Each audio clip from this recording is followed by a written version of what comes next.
Hi, I'm the Sad Panda, and this is going to be the 5th episode of my series, I Read This, Should You?, where I give you a review on a book, manga, or web novel I've read, and you decide whether or not to read it. Of course, I'll only touch on the first 100 chapters or so to not spoil everything, because as much as I like this story, I would love for you to like the story and to read it. So, this episode is going to be on one of my favorites, Supergene, by 12-Winged Dark Seraphim. In short, it's a story about a young man named Han Sen, who after going to God's Sanctuary, has to kill and eat creatures to gain their genes and to evolve. We'll go over evolution, God's Sanctuary, genes coming up. But first, I want to talk about the setting.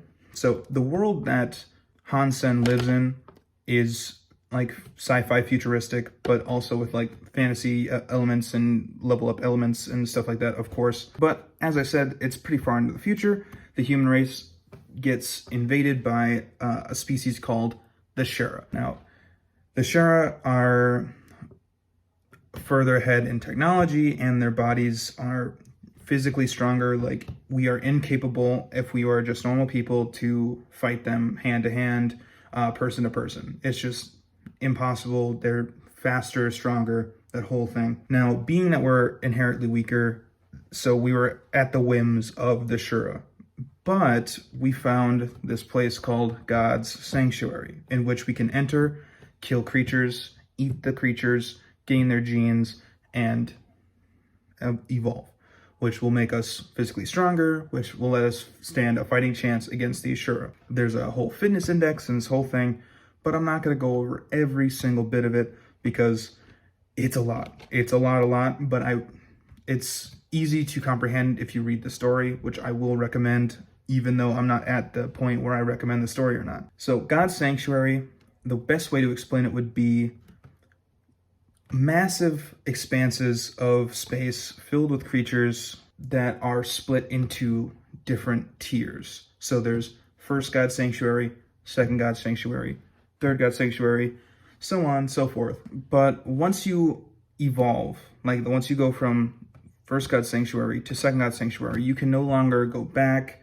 and first God's Sanctuary people that haven't evolved yet can't go to second God's Sanctuary. It's the same for second God's Sanctuary people, the third, and so on and so forth, because it gets exponentially more powerful the more evolved you are in the sanctuary you are in. First God's Sanctuary is pretty populated compared to second God's Sanctuary and third God's Sanctuary, so if you were to be in first God's Sanctuary, getting genes and getting beast souls, which we'll go over when we talk about the creatures, will be a lot easier because there's an infrastructure, unlike in third God's Sanctuary or second God's Sanctuary, where the amount of people is just way less. So there's not a whole lot of infrastructure. It's ruled by different people, and I'll explain that once we get there. I actually probably won't, because his evolution and going to second God's Sanctuary isn't in the first 100 chapters, so I'm not going to go over that, but I will go over the creatures. So in this world, there are 4 types of creatures in the sanctuary, as far as we know. There are ordinary creatures, primitive creatures, mutant creatures, and sacred blood creatures.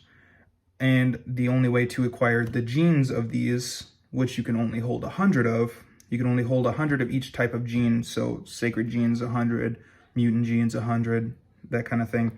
But the only way to get them is to kill the corresponding creature and to eat it. Now, of course, there's diminishing returns if you eat the same creature over and over again. So if you eat like 1,000 praying mantis that are mutant creatures, you won't get genes from like 990 of them. But you can only consume 100 of each of these genes. As I said before, Han Sen, this is where our story kind of begins, after killing a bunch of beetles and no longer getting gene points from them, he finds a beetle that is different than the rest. So the beetles he's killing are like black beetles that he like kills and eats their meat to gain their genes. So in the start of the story, he has like 60 some primitive genes, ordinary genes, sorry. And these genes will make you stronger, of course, but the ordinary genes pretty much do nothing. Primitive genes will give you a little more, mutant genes will give you a lot more, and sacred blood genes will give you a ton more. For this fitness index, I'm not going to really go over the fitness index all that much because it's kind of confusing, and then it changes and then it gets less confusing, but I'm not going to go over that. But after finding a beetle that looks different than the rest, these black beetles, he finds a golden beetle, and he kills it, and it turns out it's a sacred blood version of this beetle, and it's the same difficulty to kill as the regular beetles. So he's confused, and in killing this beetle, he finds a black stone. Now, this stone is going to be used for a lot of the story still, and if you give this stone to any creature, it will, given enough time, evolve into a higher tiered version of the creature. So these ordinary creatures, given enough time with this rock, after they eat it, they will eventually evolve. The explanation for the rock evolution is that it just has a hidden power that we don't know in the first 100 chapters, so I'm not going to go over it. But it makes getting sacred blood genes and mutant genes, these rare genes, easier for him. Also getting beast souls, which when you kill a monster, it sometimes has a 0.1% chance to drop a beast soul. It's like when you play a video game and you kill a monster and it drops a bunch of loot. It's the kind of same thing, except for it's not a bunch of loot, it's one loot, and whoever kills the creature gets the loot. So when he kills this beetle, he gets a sacred blood beast soul, and it's an armor beast soul, which makes him, it covers him entirely in like a golden suit of armor that is more powerful than any other armor as far as like ordinary, primitive, and mutant goes. So like a mutant creature wouldn't be able to cut through your sacred blood armor. So this makes him killing other creatures that he's too weak to kill right now, because he only has a couple, he has like, I think 8 sacred blood genes.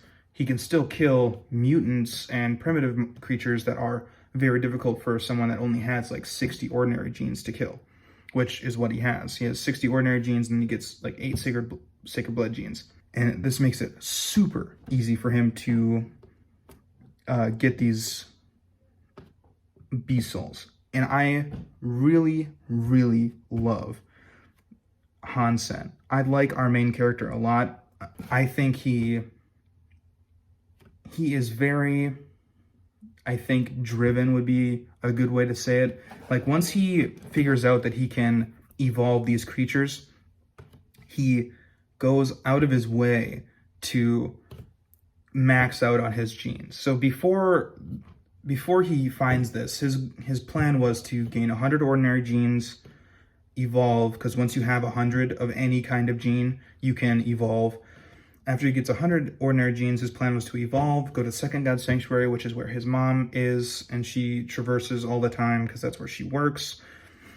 After he goes there, he would like work with her. It's a lot easier in Second God Sanctuary to get money because the beast souls are worth more, meat's worth more, all that kind of stuff. But after he gets this rock that turns creatures into sacred blood creatures, his whole ideals change. He's like, I'm not going to throw away this opportunity to max out my geno points. Which makes him go deeper into First God Sanctuary than most people do, and find places that people haven't found in First God Sanctuary, which is kind of rare because of how well explored First God Sanctuary is, because of how many people are there. Now, what I really like, besides like his driven attitude, is his like take no shits attitude.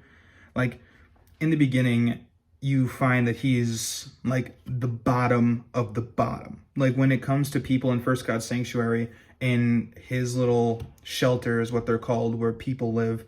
In his shelter, he's called, I kid you not, ass freak. And not for a good reason, like he gets a lot of ass. No, it's because when he first got to First God Sanctuary, he saw a creature, and he was like, oh, well, a creature, I need to kill creatures. So the first thing he did, pulled out his dagger and stabbed it, and it turned out to be stabbed in the ass.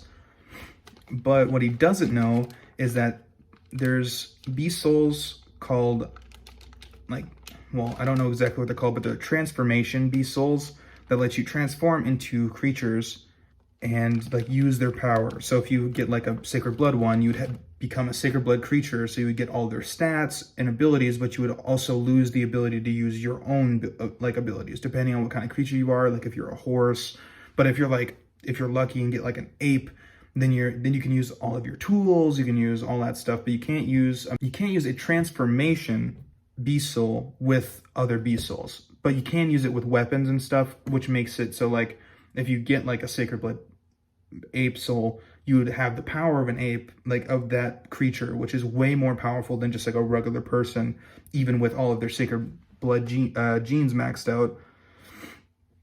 If you use that, you would have the same power as that, which makes it so they're very valuable because the amount of power that you can get without having to be maxed out on your gene points.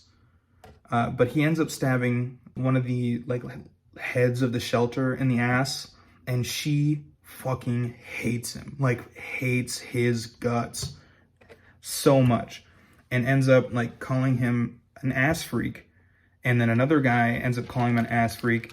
And then they tell everyone in the shelter that if you help this guy, we're not going to help you at all, which is they're like the main leaders of the shelter. So like, obviously no one's going to help him. So he's literally stuck on his own, unable to evolve really because of how difficult it is to kill creatures as a new person to God's sanctuary. He just ends up becoming like a person, like he gets, when he gets the armor, he like dons like a new persona essentially, named Dollar, and he just becomes kind of like an icon for everyone in the shelter. Like he just becomes like this badass person that like most people love, some people hate, obviously, because when you're like powerful, you end up making enemies no matter who you are. And it is just the most fun. And there's a lot of comedy elements in it as well. The fight scenes are really well written, choreographed. Honestly, it's just worth your read.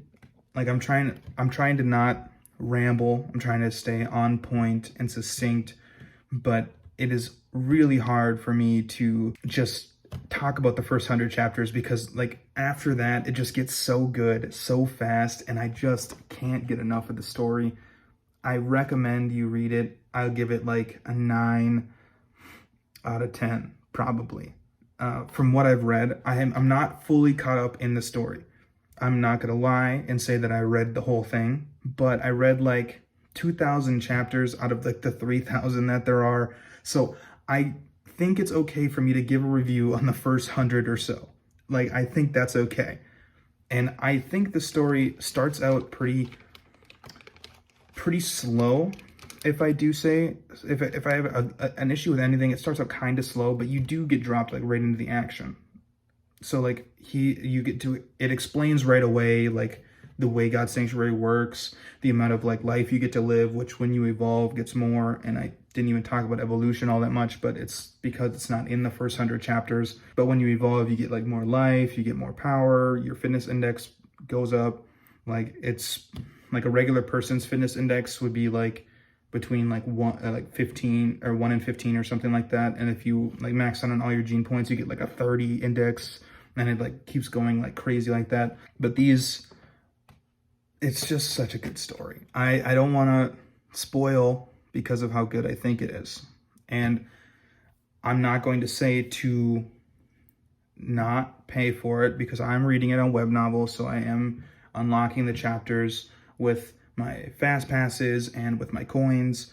But if you can't afford to read it on Webnovel, I recommend you look for it elsewhere, because I know it is elsewhere, but I just support the story so much that I have to keep using my fast passes and keep using my coins because I like the story so much. So I recommend you read it.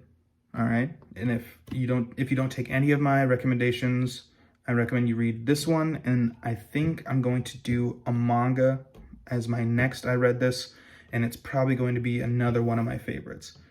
Or I might do a manga that's not one of my favorites, but it's still pretty all right. One of those two, we'll figure it out. If you like my content, please give a like and subscribe, leave a comment, and I'll respond to it. Also, thank you for subscribing. We are at 8 now, and my goal is 10 right now, so let's get that going. I love this.